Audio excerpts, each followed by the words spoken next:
Hello and welcome to another episode of the To Baldly Go podcast. And thank you for joining us on our mission to explore strange new worlds, to seek out new life and new civilizations, to baldly go where so many have gone before.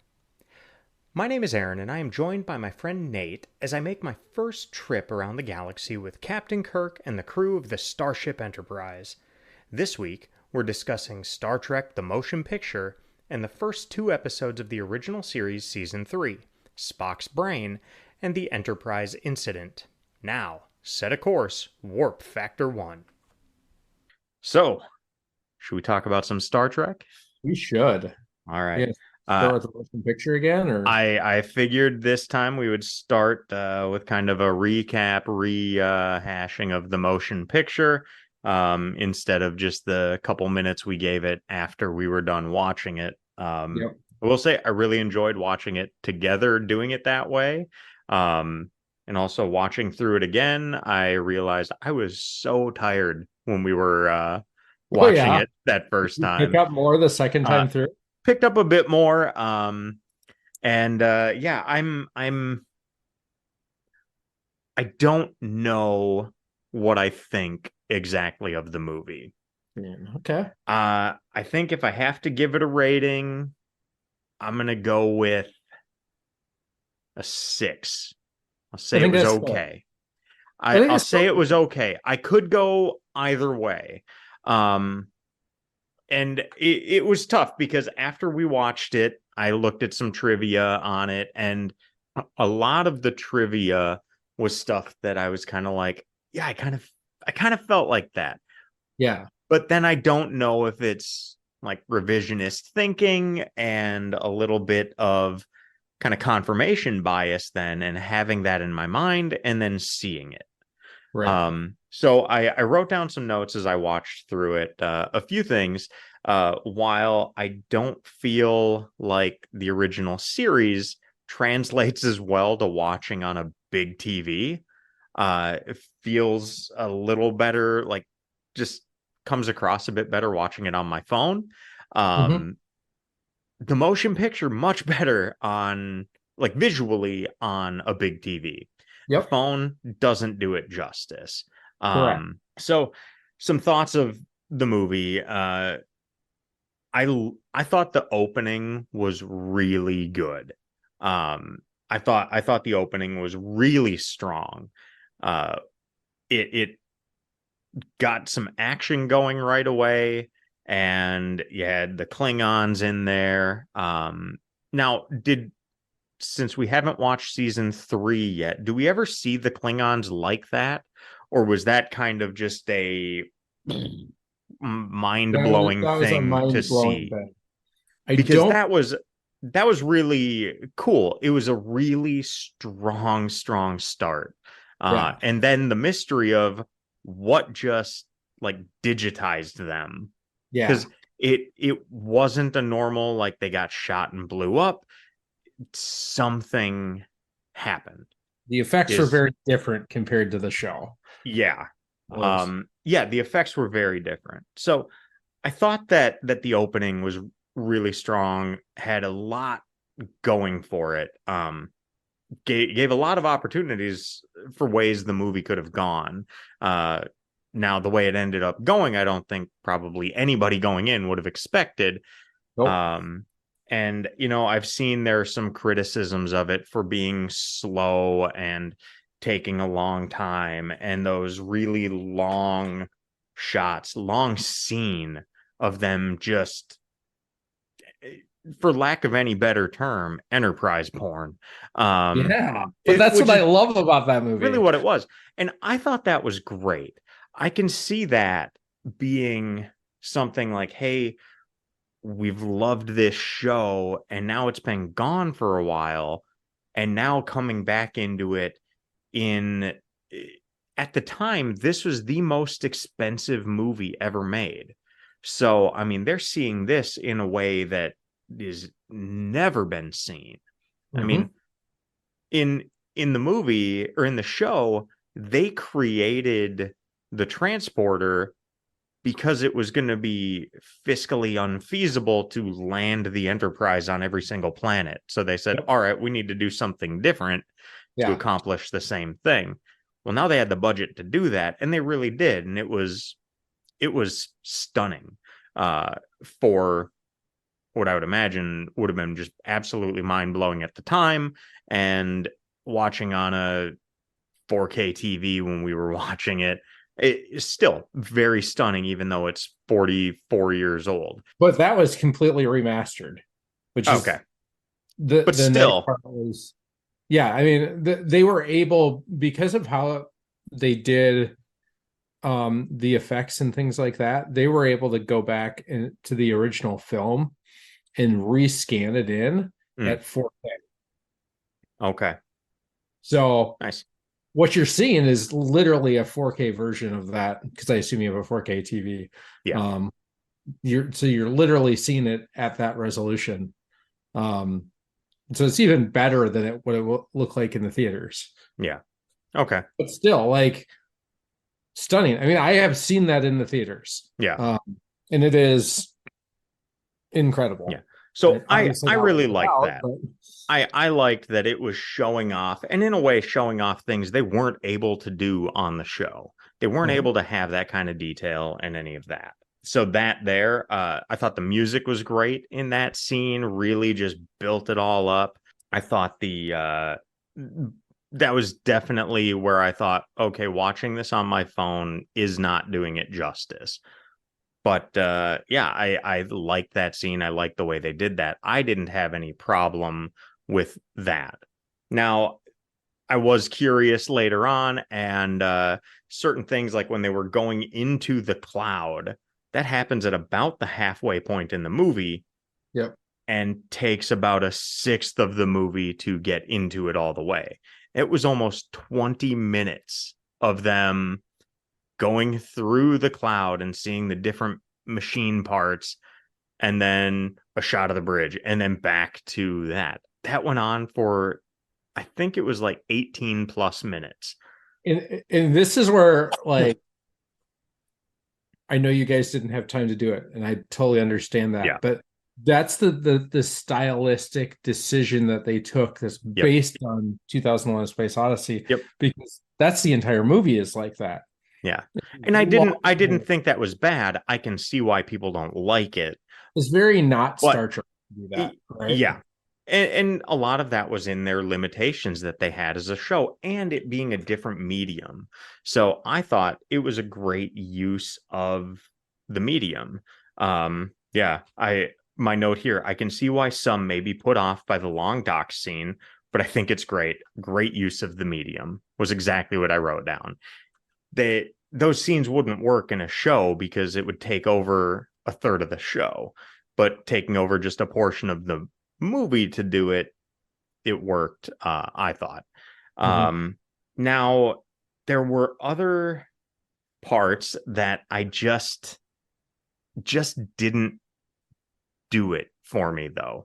And this is where I'm a little afraid it might be some confirmation bias from some of the trivia I read, but I felt like a lot of the character stuff just didn't feel like Star Trek, really. It felt like a different story that they just threw these characters into, but there were glimpses throughout the movie where it was like, okay, that felt like Kirk, or that felt like Spock or Bones. Was it? I wrote a couple things here where it felt there were big chunks of it that felt like what somebody who doesn't know anything about Star Trek might think Star Trek is like. Yep. And that's really a feeling that I had, where in the episodes we've watched, even the bad episodes of the original series, Shatner is Kirk. Leonard Nimoy is Spock. But both of them in particular, even more so, Bones a little bit, but mostly Kirk and Spock, it felt like Shatner was doing an impersonation of Kirk. Whereas in the show, it's like he's Kirk. He is. Even when, like, we see some of the episodes that we watched at the beginning of season 3, like, even when Kirk's going crazy and being, like, irrational and doing things like in the Enterprise incident, he's still, like, he's just the embodiment of Kirk. And it felt, I felt for a lot of the movie, he was doing an impersonation of somebody being Kirk. And I felt that a lot with Spock too. I don't know if it was that there was, I don't know if this is the right word either, but there's a sense of levity to a lot of the original series, and I felt that was lacking in this.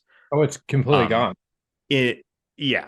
So that's one part where it's like, okay, even in serious episodes, there's still this lightness. There's this hopefulness in the series, in the show, like a hopeful outlook.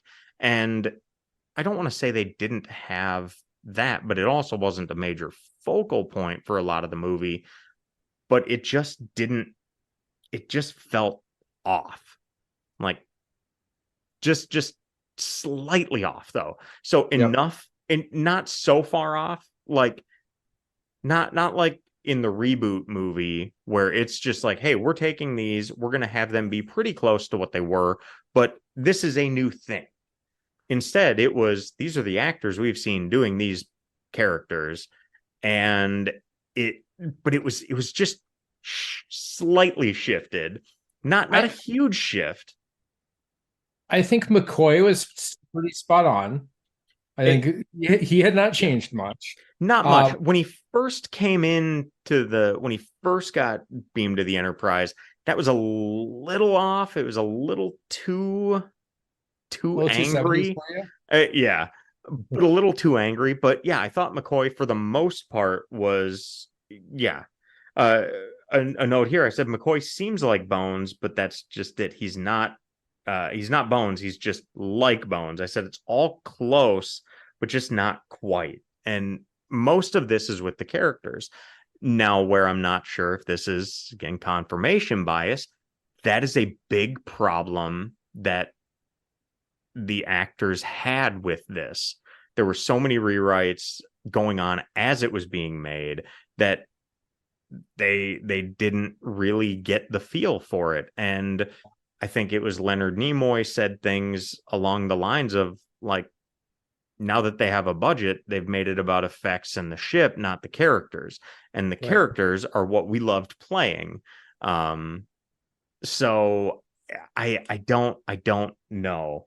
All in all, it was, I thought it was okay. I think I probably said it was good when we first watched it, because it seemed good initially, but then thinking about it more, it's kind of like, I don't know, was it? Kind of like I saw the Phantom Menace in the theater when that came out, and I thought it was one of the coolest things that I've ever seen. And now I'm not 14, so I understand that it's not a good movie. Well, I mean, I think so to be fair, if you asked me to give this a rating, I would probably also give it a 6. I really do like this movie. Mm-hmm. In comparison to all the Star Trek movies, it's not the best. I do think it is an extremely underrated movie. I think by and large, people give it way less credit than it's due. But yeah, the story is a little clunky, a little lumpy. If you take out some of those, longer expositions of like scenery and, these slow flybys and 20 minutes to get into the damn cloud, you have a pretty short movie. Like if you just click through those, there's not a lot. It's an episode. I mean, really, at the end of it, it's an episode. So in some of the trivia, this was meant to be a 2-part beginning to a new series. It was. So that explains, I think, some of the disconnection. Yep. I guess this might be a different kind of bias because I never really thought about the change in the characters. Um, because I've seen the later movies, Hmm. and I think you keep a lot of those characterizations. I would say that, in the original series, Spock is actually pretty playful, right? Yeah. For a guy And with in no this, emotion, he was very very just, serious. "Meh." They kind of explain that by the fact that he was going through the Kolinar, and that's the purging of all remaining Yep. emotion. So that might explain why he's suddenly very like there's no fun Yeah. left with him. But a lot of that kind of perpetuates Yeah. through the next five movies. Hmm. Um, I would say, I mean, I think Kirk is decently close to how he was in the show. I think it can be explained by older and wiser, Yeah. right? We're not the same people we were 10 years ago. Right. Why should he be the same person? Um, and then I think, the others, they're effectively background characters anyways. I Yeah. really feel like Uhura's Uhura, Yep. Sulu's Sulu, Scotty's Scotty, Chekhov's Chekhov. Like they're there, but they're not part of that core triad Right. that the most attention and screen time and stuff like that. So there was less opportunity for them to show whether they were the same or different. Yeah. But I think at the end of the day, I like this movie so much because it's gorgeous and Yeah. because I'm such a huge fan of in universe the ships and what they look like, and the different configurations and why they are the way they are, to kind Yeah. of get so much of that in this movie. Like I think that bumps it up in in my mind, and bolsters that rating a little bit. But I don't think the story's bad. No, I just don't. I didn't think it Well, was bad. I just thought it was okay. yeah. I felt like in going through it, watching it again, I was like, okay, it started really strong. Up through about the first 45 minutes or so, I thought it was really strong. And then it just kind of hit a wall. And Then they wrapped it really, up really fast. yeah.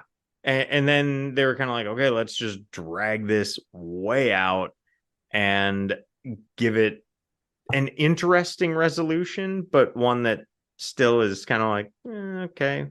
I don't know. Yeah, I thought yeah, there were still some great lines in it. I had to stop and write down when Decker was talking to Kirk about like how they were getting into a bad spot, and Kirk said, "Now that we've got them just where they want us," and then Yeah. but then gave a look like, like I know what I said. Yep. I thought that was great. And there were those moments throughout where they were able to really embody the characters from this show, but those were so few and far between. And again, it sounds like in some of the stuff I've read that this was really how they felt making it. Like one thing here says when Shatner saw the completed film for the first time at the world premiere, he was struck by the sluggishness of it and was convinced that the Star Trek franchise died then and there. And he said, Mhm. well, that's it. We gave it our best shot. It wasn't good and it will never happen again. 15 years later, he said, that shows you what I know. Yep. I mean, they jumped off this into the next movie, which many would argue is the best of the franchise. So, Cool. I'm excited to see that one in a couple weeks in the theater.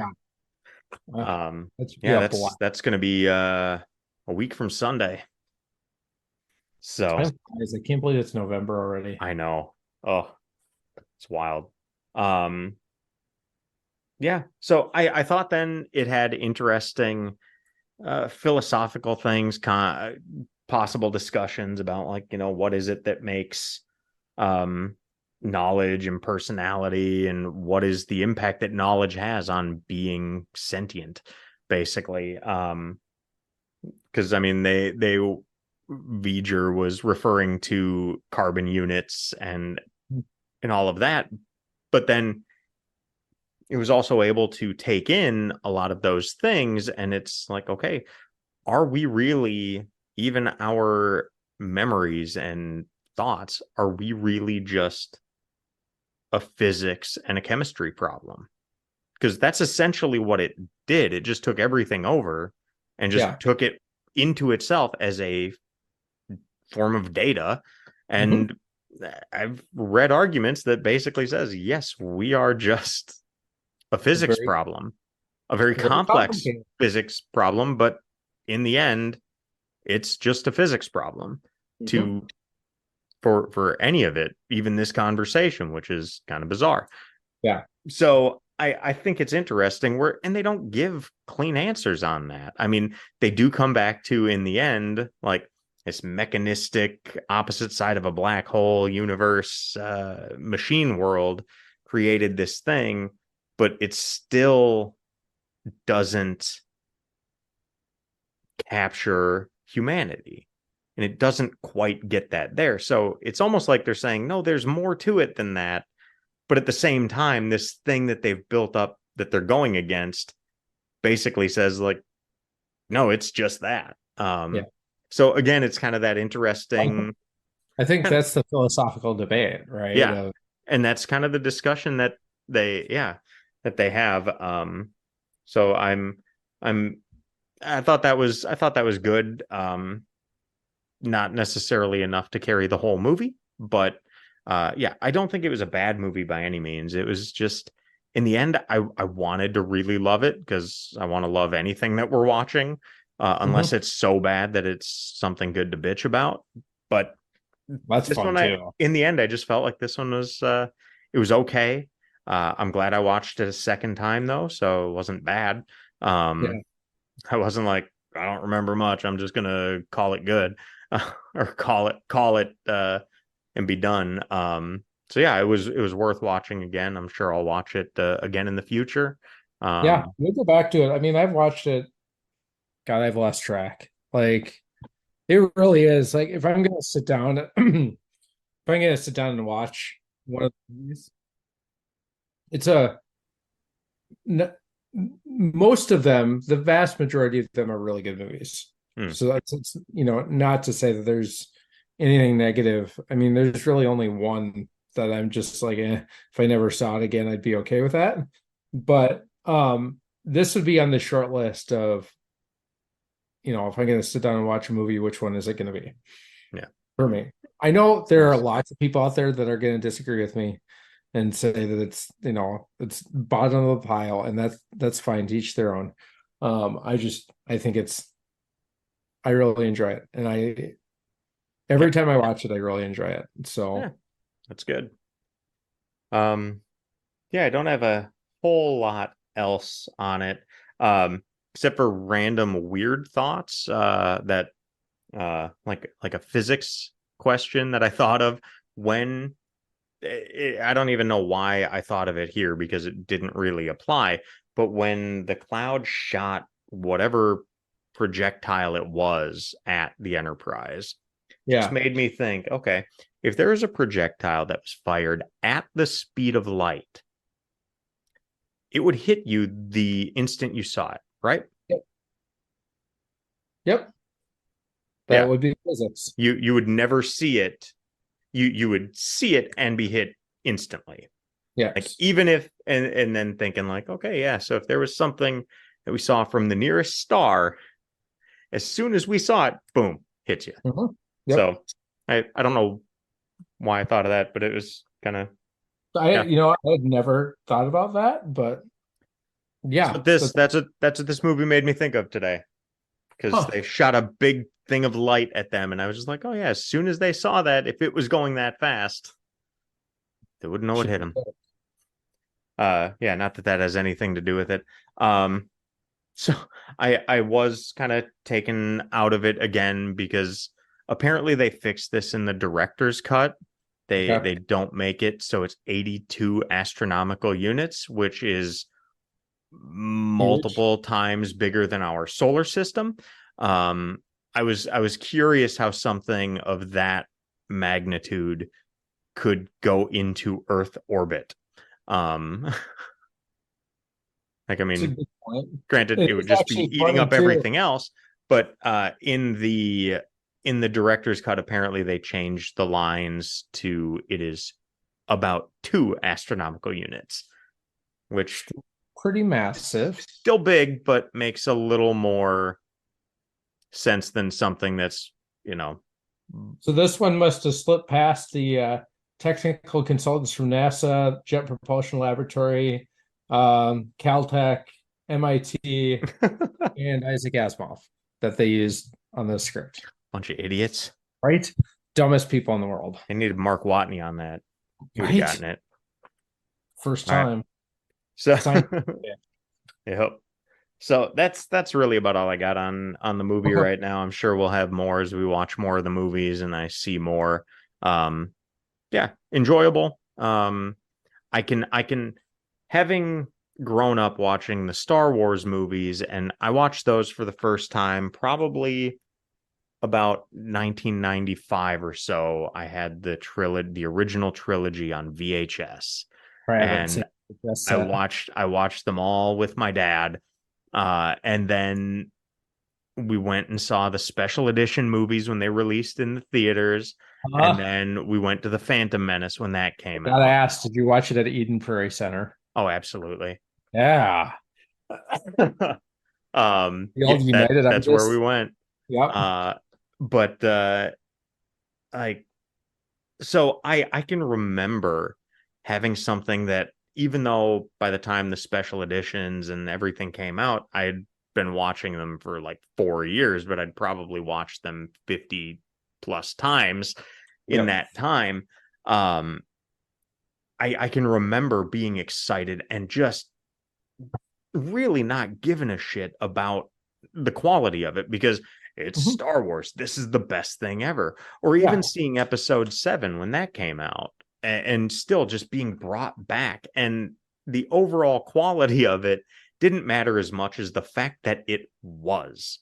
And I can see that and think, if I was back then, having become a fan of Star Trek in syndication, because apparently it was a huge hit in syndication, which is part of why they brought it back in the movie.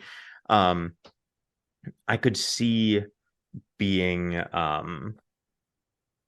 just completely blown away by the visuals in it, and really enjoying it, and being able to put the story and the characters kind of to the back burner, but then maybe revisiting and just being like, it's not as strong as it seemed on first blush. But overall, it was an okay movie, and I could see people just being floored by it when it came out, especially when you're seeing the most expensive movie made to date. We've had that experience ourselves, I'm sure. And I guess I could think of Avatar, when that first came out, watching that in the theater in 3D, just being blown away by it. And then when you watch it and you focus on the story, you're just like, oh, this movie kind of sucks. Which, if Abby was here, that would have been some fighting words. She likes that movie. We'll just say it's not my favorite. It's still an argument because in our household, because it was up for Best Picture, right? And that was the year, was it The Hurt Locker that won instead of Avatar? And I had seen both of them, and The Hurt Locker deserved it. And so we still argue about that every once in a while in our house, because Katie does not think that The Hurt Locker, I don't even think she's seen the movie, but regardless, does not believe that it deserved the Oscar for Best Picture. It should have been Avatar, and I wholeheartedly disagree. Hurt Locker is great. Now I can come back to Avatar too and just be like, okay, maybe the pendulum can kind of come back, but that's another one. In the end, I'd just be like, it's okay. We haven't watched it yet. We keep talking about it, but the new one I've not watched at all. Seen bits of it, but anyway, I think it took too long. I think Cameron could have gotten that out faster. It probably would have had more cultural relevance than I don't know. Yeah. All right. Should we jump into the first two Oh, episodes of oh boy, season let's. 3? Oh boy, We had let's. we had one, I want to say, one very good episode, Yep. and then the Enterprise incident. No, the Enterprise incident I thought was Yeah. very good, I bordering was going to great. be really surprised if we were on the opposite end. Spock's brain Because was what the hell? not good. Um, no, it was not good. I watched it a little over a week ago, so I don't even remember all that much from it, other than it was like it had some absurd moments for a Star Trek episode, and it was just not good. I am the first one to suspend disbelief in almost every scenario, Yeah, just in order to enjoy something, especially if it's in the Star Trek yeah. universe. And I I've will. I've gotten much better at that. Just being like, I'm gonna buy into whatever. I'm along for the ride. Yep, And yeah, it was just this one I could not do. it was just not good. Um, yeah, just the whole concept. It was dumb on so many levels. Yeah, It's so dumb. I'm even struggling to remember much of the episode. yeah. I'm having to stare at my notes. Um, My notes aren't even that helpful. and they just, I don't know. Yeah, I didn't take a ton of notes. Probably about half of it, as much as I normally do, and most of them are just like, okay, like random woman appears. Yep. Okay, she's just there, and then she's gone, and then Spock doesn't have a brain anymore, but Yeah. because Oh, of the wonders of Vulcan physiology, he's magically still alive. yep. Um, Well, and there were just in some of these the lines they had were just not good. yeah, I'm trying to find it, make sure the line is like what I wrote down. Um, but yeah, he was. I think McCoy said something along the lines of, uh, "Yeah, he's worse than dead. His brain is gone." yeah, It was like, what? Yeah, that's exactly what he said. I have it written down. yeah. He would. Makes no You've got him sense. on complete life support. Was he dead? He was worse than dead. What do you mean, Jim? Come on, Bones. What's the mystery? His brain is gone. Is what? It's been removed surgically. It's just like, oh, that just painful. Yeah, So bad. so bad. um, I don't know. I think I'll be honest, and this is such a minor thing. The only thing that I really liked about this was when they beamed down to the planet and it was cold, but they were still wearing normal clothes. They're like, somebody said, suit temperature to 72.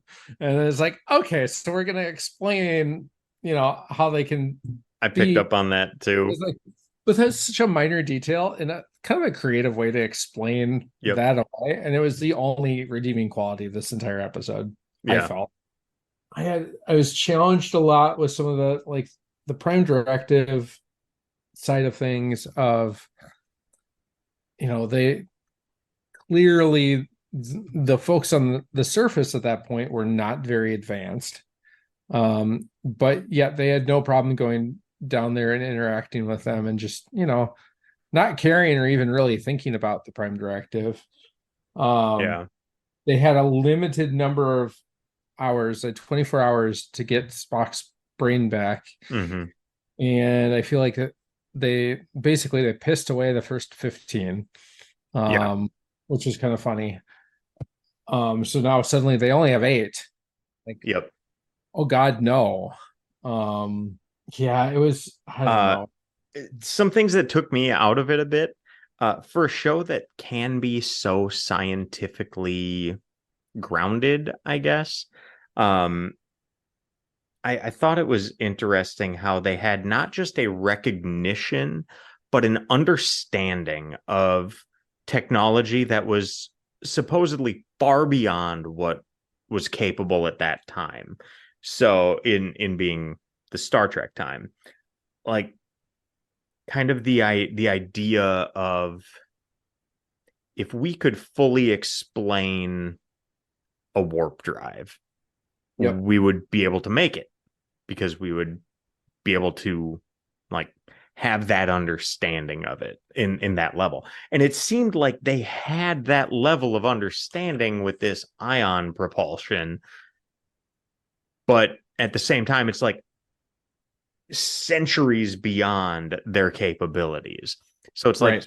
okay, that's not possible if you have that kind of understanding of it. Now, maybe, but I don't know. That took me out of it a little bit because if you're going to have that level of understanding, like immediate recognition of what it is and understanding almost how it works, it's like it's not really that far beyond you. Could we And, say the same thing about warp drive, though? huh? Could we say the same thing about warp drive? Do they ever really explain how it works? I don't think as much in the original series, certainly later on, but like And they do just end up from our basically saying standpoint, we've developed something that can go faster than light, which as of now is just a made up thing. It's but what not. I'm saying is like today in this world, we can theoretically describe warp drive, which has a fair number of principles in real life. Like the Yeah, theory is not far off. but We can they're looking at theoretically a fully describe a lot of realized them. but they're looking at a fully realized theory that's like then completely understood and recognizable. That's kind of where it took me out of it. Okay, Just that's fair. like if we saw a warp drive, we would not be able to look at it and just be like, oh, I know immediately by recognizing what that is, how they superseded the laws of physics as we know them today. Because it That's was fair. like, if we could explain how to supersede those laws of physics, then we could develop a warp drive. So that's where the limitation is. And so that's where I'm like, they immediately saw this and knew it and could explain it, yet it's way beyond them. It's like, I don't know. That Okay. that that took me out a bit. And maybe I'm probably doing a poor job of explaining like kind No, of I get my what you're trying to perspective there.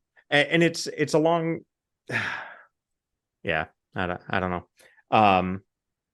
I thought some of the stuff I'll harness my inner Abby here and just be like, there was a lot of cringeworthy stuff in this. We see Scotty, the absolute sexist. say. Yeah. who, uh, yeah, I'm the Kara saying, I'm the leader, there is no other. Um, and Scott says, that's impossible. Who built the machines? And then McCoy, who are the doctors? Who operates? It's just like, oh, and you're doubling and tripling down on it. Absolutely. Um, so it made me think because I've thought a bit about how this theme comes up in a lot of these episodes and in a lot of our discussions. Um, I wonder how this would be reconciled in that time. So I'm or not even in that time, but just how we can reconcile it. Because you look at Gene Roddenberry, and in his initial idea for Star Trek, he had an incredibly strong female character. Like the named number one and basically the number two person on the show, Yep. strong, smart, confident, capable, and all of that. Um, so that's what he did. That's what he tried to do.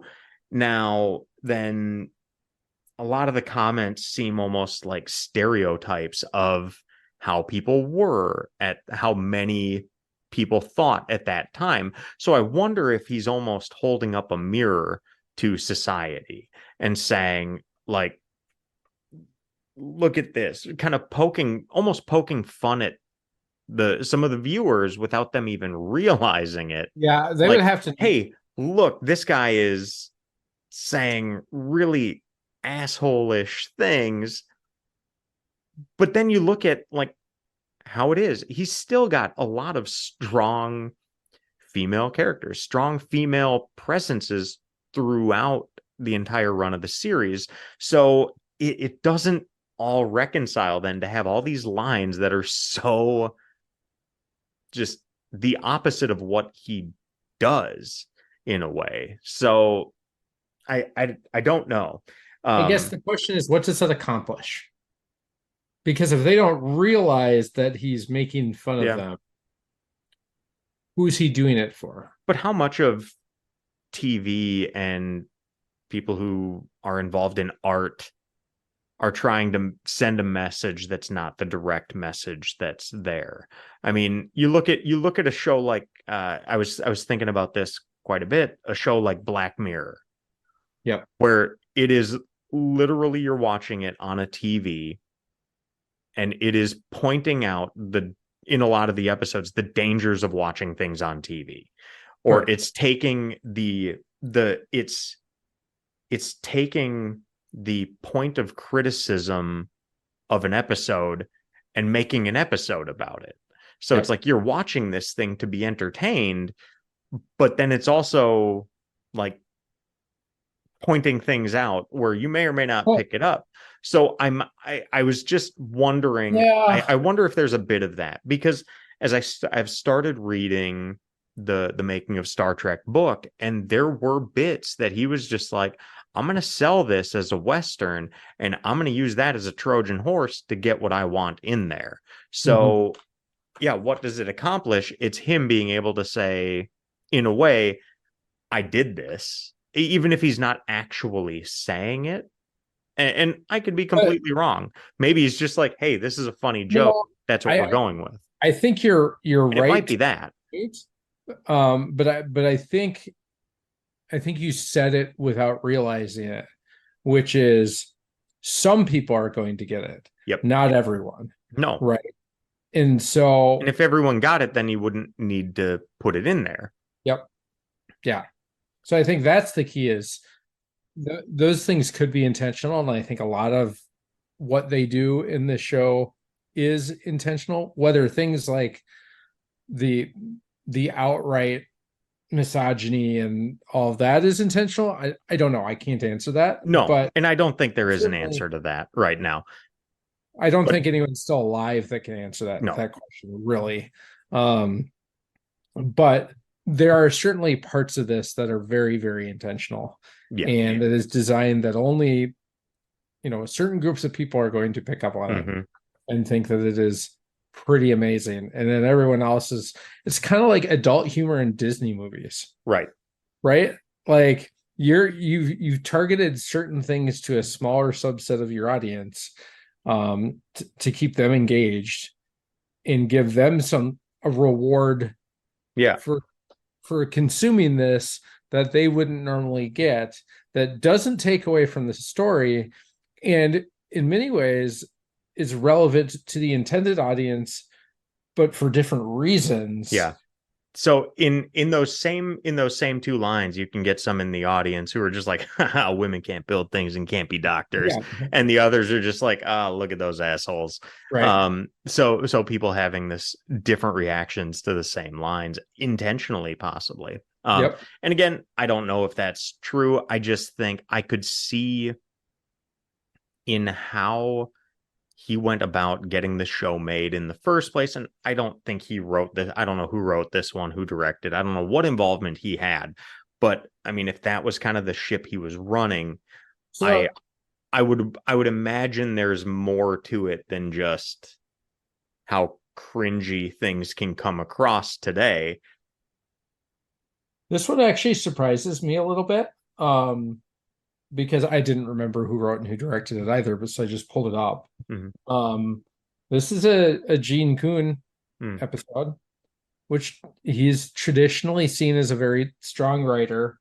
I think looking at past episodes that he's written, he wrote Space Seed. Yeah, that's a great episode. Wow. Here's the juxtaposition. The director for this episode was Mark Daniels. Mark Daniels also directed Space Seed. So you have the same writer-director pair in two polar opposite episodes. Yeah, I'd say one of the best episodes of the series, and one of the this worst. is one of the worst. Yeah.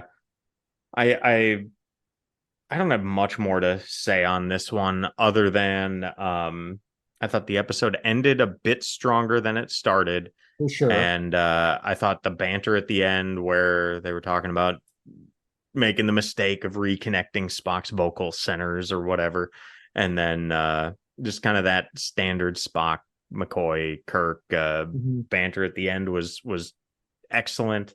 I should have never reconnected his mouth. Right. Which is such a great line. But other than that, it was just kind of just not a good episode.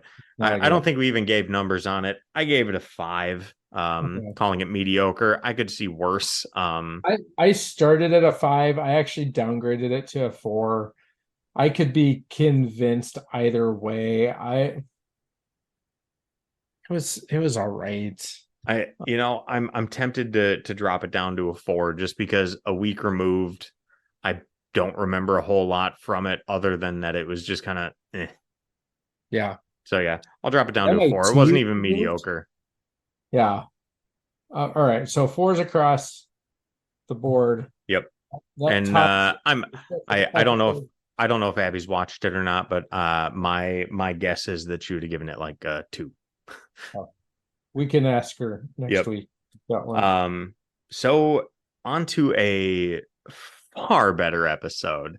The Enterprise incident. Yeah. I thought this one was good. I thought it was close to great. Like I wanted to give it an 8, but I don't even know why. I just fell back to a 7. I could be convinced for an 8. I thought it was a very strong episode. It was a very enjoyable episode. Definitely. I gave it a 7 as well. Okay. This is one of those how do I describe this? I watched it twice. Because the first time I watched it, I didn't feel like I paid enough attention to it. And felt like I was missing parts of it that potentially made me give it a lower rating, because I think I was down like a 5 or a 6 range on it. And for some reason, like after I finished watching it and I was kind of going about the rest of my day and whatever, like I kept coming back to things and not even remembering this episode. Like I have no recollection. I'm sure I've seen it, but I have no recollection of it whatsoever. Just there's something about it where I was like, you're wrong. Like you need to go back and revisit. So when we pushed this a week, it gave me enough to go back and rewatch it. So I did that Monday night. And I think so I picked up on a lot more and how everything kind of wove together. And I mean, to be fair, I apparently was paying so little attention that I missed the fact that like Kirk being a cranky SOB was a setup to justify why they went into the neutral zone and into Romulan territory. Like I missed a pretty critical detail in there. So watching it again, good call. That being said, I still found my mind wandering a little bit on the second go around, which I think prevented me from rating it higher.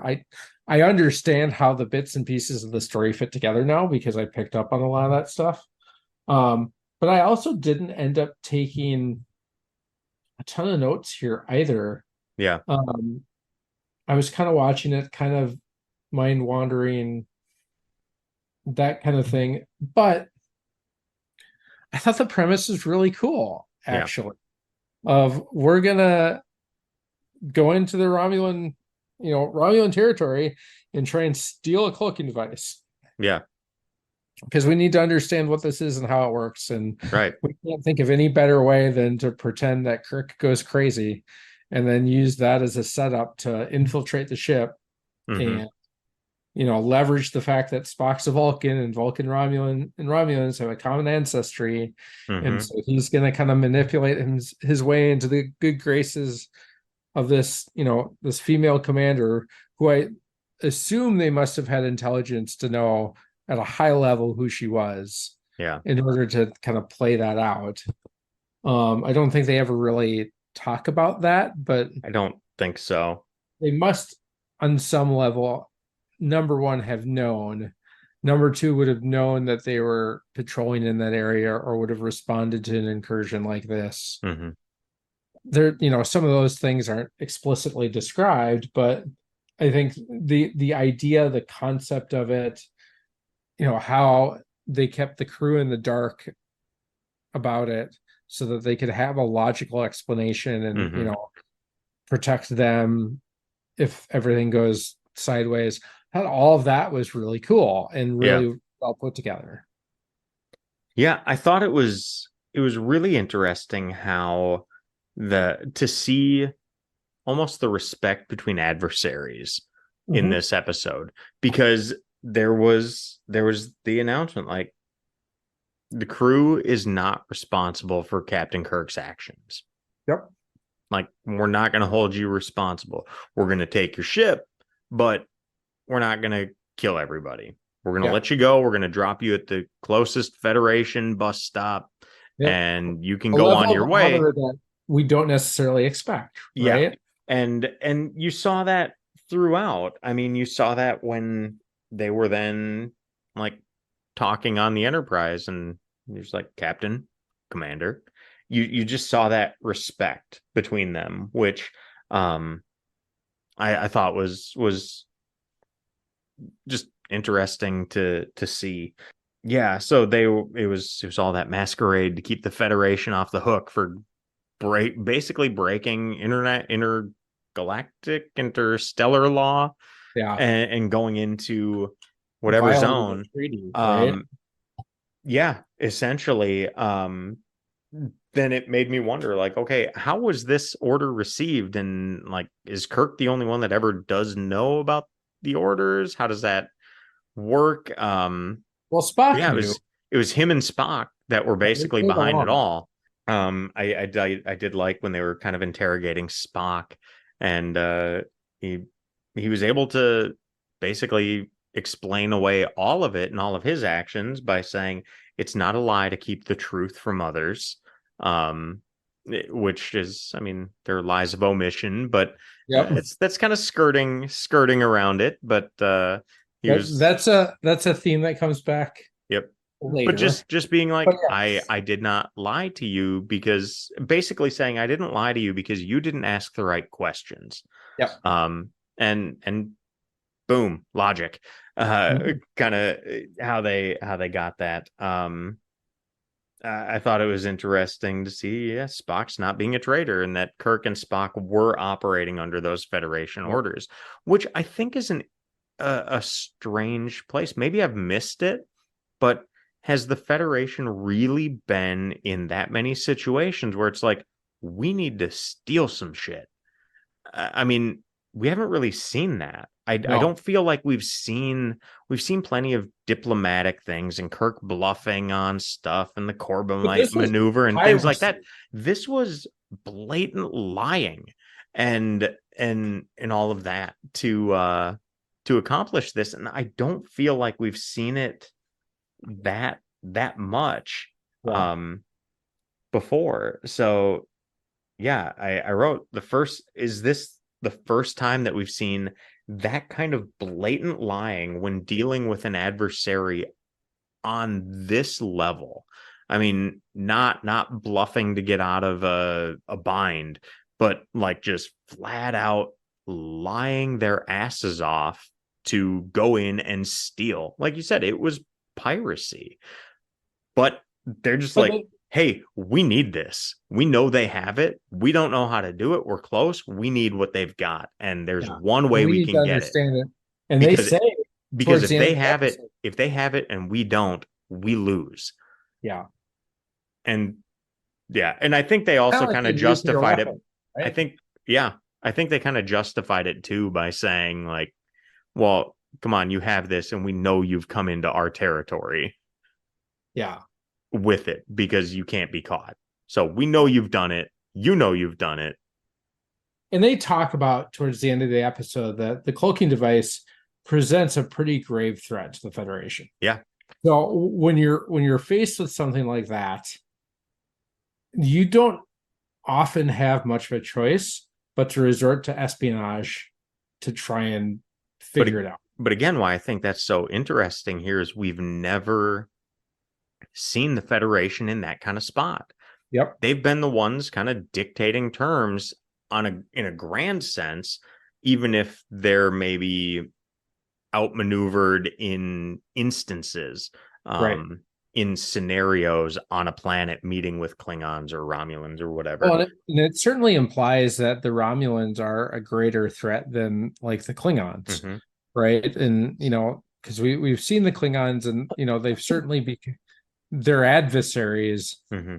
but we don't see the Enterprise or anyone in the Federation reacting to the Klingons in the same way that now in this episode the Federation reacts to the Romulans of, we gotta go get this. Like, this is not a conversation. This is straight up like the Enigma machine from World War II. Like, we need to understand how this thing works because if we don't, we die. Yeah, I thought it was a good episode. I really enjoyed it. I could see going back and enjoying it a second time through, I'm sure, and pick up on even more. Yeah, it was.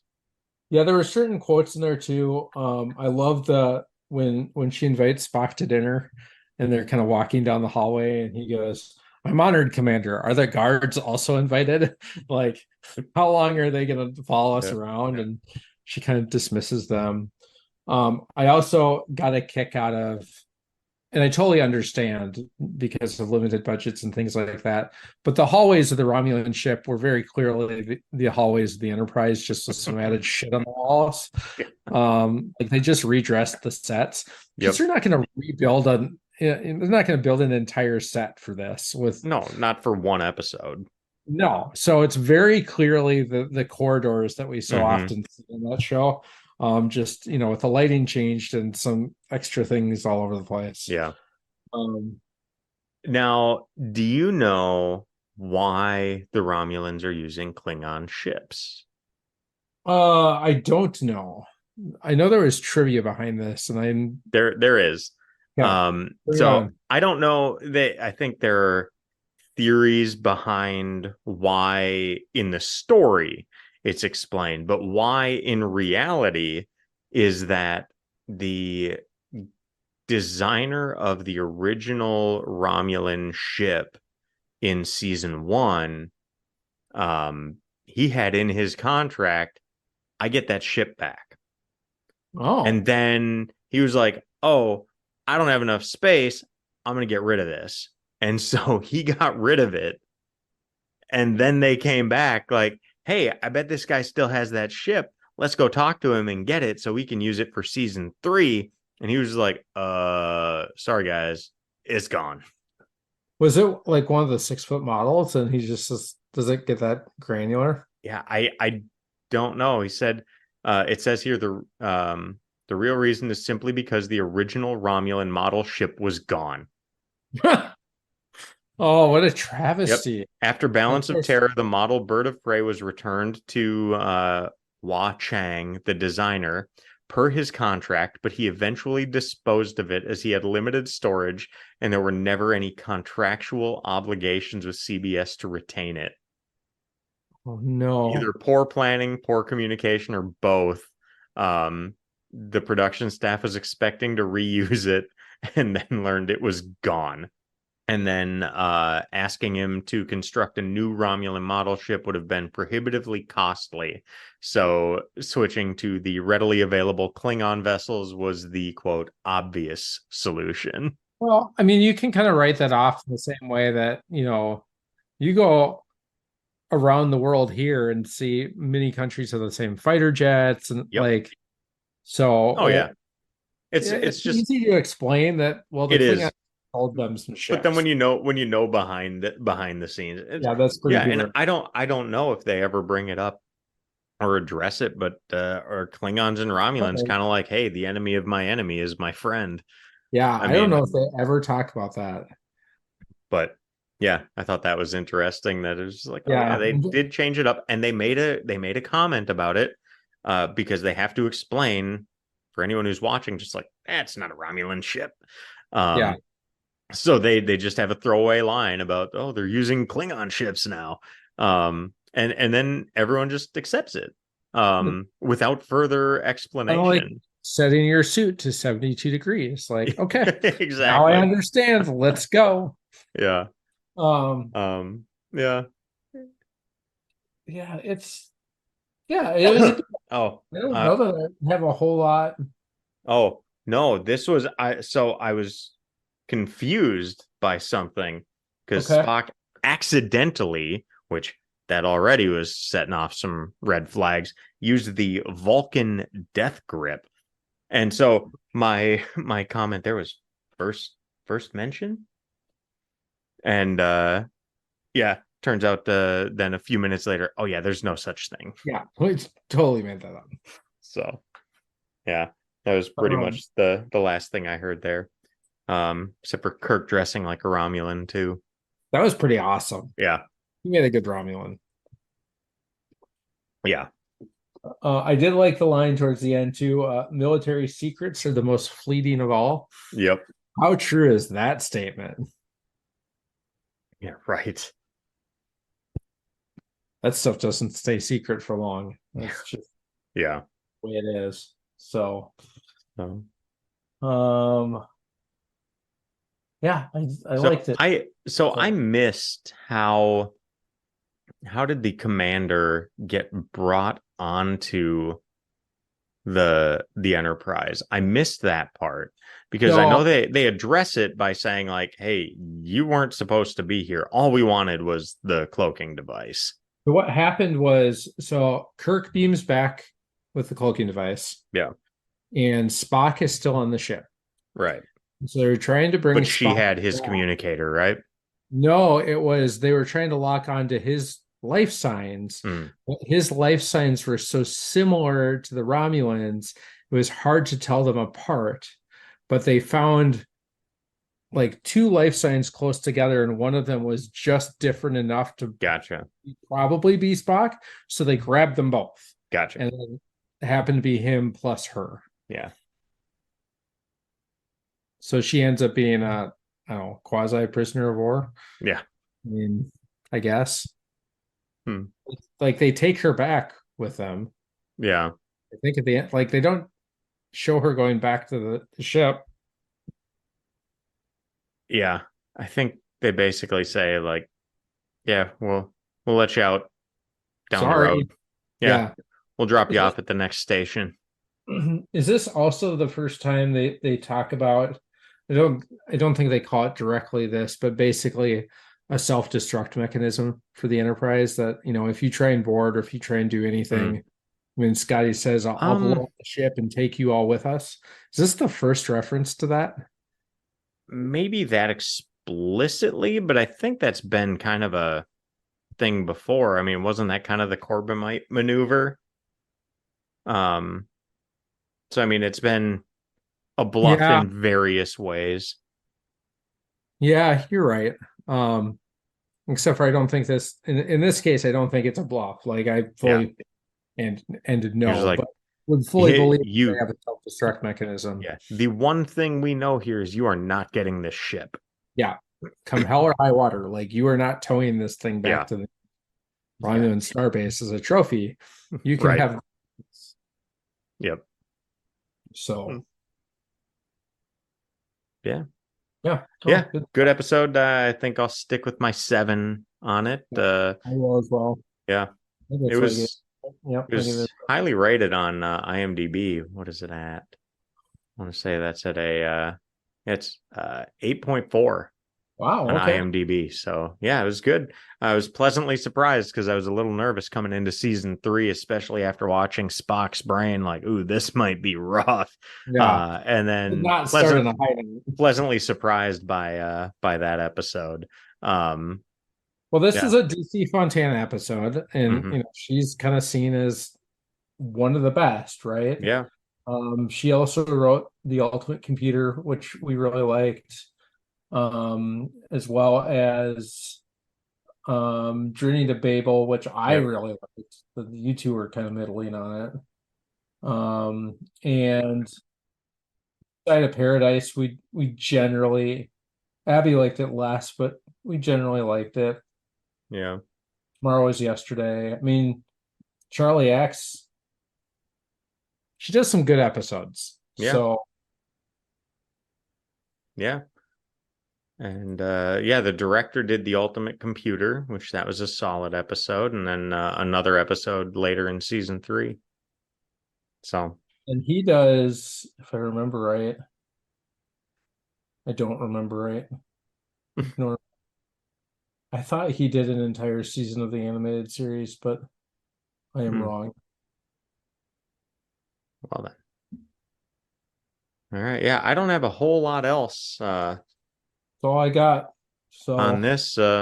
Yeah, good to next kind of week we do the we'll Paradise do. Syndrome, and the children shall lead, and then is there in truth no beauty? Okay.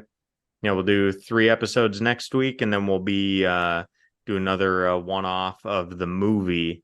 Well, there you go. We've now watched the motion picture and are into season 3 of the original series. I still can't believe this is something that I do, yet here we are. Now, I talked earlier about, quote, absurd moments for a Star Trek episode. And there's a certain amount of absurdity and suspension of disbelief that are required to watch a science fiction show. To be fair, to watch most things. Where I most often use that phrasing, though, is in reference to the Fast and Furious movies. Now, I remember watching the original back in high school. It did nothing for me. I thought it was just a dumb movie. So dumb. Every time a new one came out, I could only think, how? Why? Who watches this garbage? Fast forward probably 15 years, and somehow the Fast and Furious movies came up with some colleagues at work. They were talking about how the movies were so great. I run to Amazon and order the complete collection on Blu ray, up through Furious 7 at the time. Abby and I watched the original. Yeah, okay, maybe not as bad as I thought. Heard it gets better. I'll keep giving it a shot. We moved to Too Fast, Too Furious.